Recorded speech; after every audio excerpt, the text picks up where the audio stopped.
Hi, magandang gabi sa inyong lahat. Ako ngayon ay magluluto ng ginisang kangkong. So tara, umpisa na natin.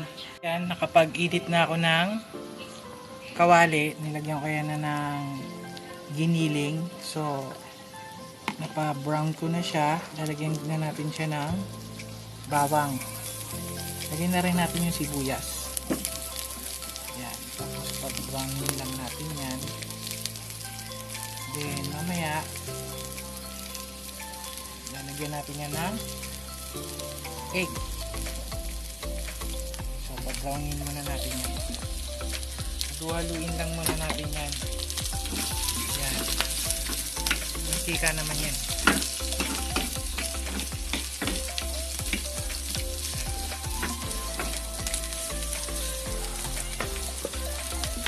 Balikan natin mamaya-maya. Ayan na, no? Lagyan natin ito ng sili. Sili.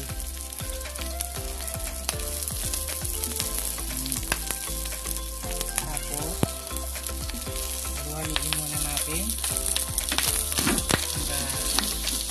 Saan nyo lang yung apoy, no? Maya-maya, lagyan natin yung kamatis.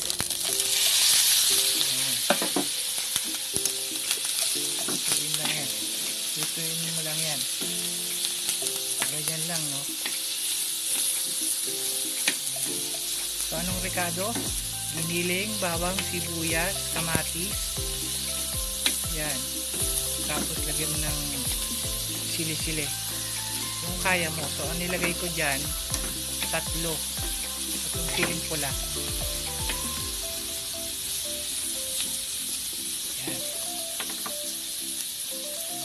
Natin ating apoy. Pagkakutin lang natin yan.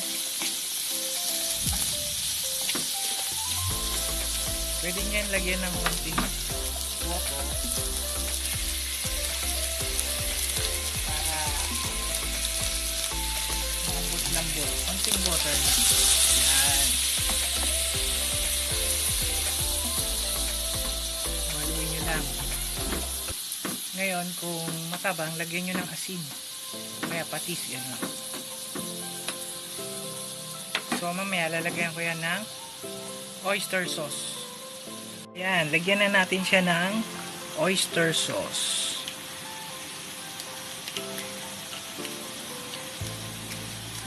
Yan. Mas masarap to kaysa ilagay mo toyo. Yan. Haluin mo. Lang. Yan, luwaluin mo lang yan. Okay. Lagay mo yung egg. Yan. Sa pagluto ng egg, huwag yung masyadong lutong-luto. Para hindi siya magbiyak-biyak. Parang buo pa rin siya. Then, wala mo yung apoy, lalagay na natin yung kangkong. Ayun, nahulog pa yung isa. Ayun na natin yan. So, depende sa inyo kung ilan ang ilalagay nyo kangkong. So, yan. May haluin ko muna. So, ito na yung niluto ko na ginisang kangkong. Ayan na siya. So, napakadali lang gawin. So, maraming salamat. No? Titikman natin siya. Okay. Ayan. So, guys, titikman natin yung kanyang ginisang kangkong. Kasi sobrang napaka-artistic po talaga siya pagdating sa pagluluto.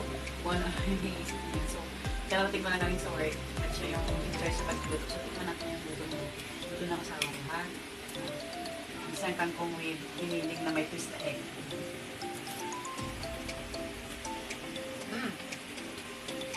Tama lang, masarap. Mapapanirise ka. Kahit nagda-diet ka, hindi mo mapipigilan kumain. And so guys, marami po kayong matututo ng pagluluto dito sa channel ng asawa ko dito sa Loto Moto Vlog. Ayan, so please don't forget to subscribe, hit the notification bell para kayo ay updated sa kanyang panibagong videos na i-upload. Thank you guys!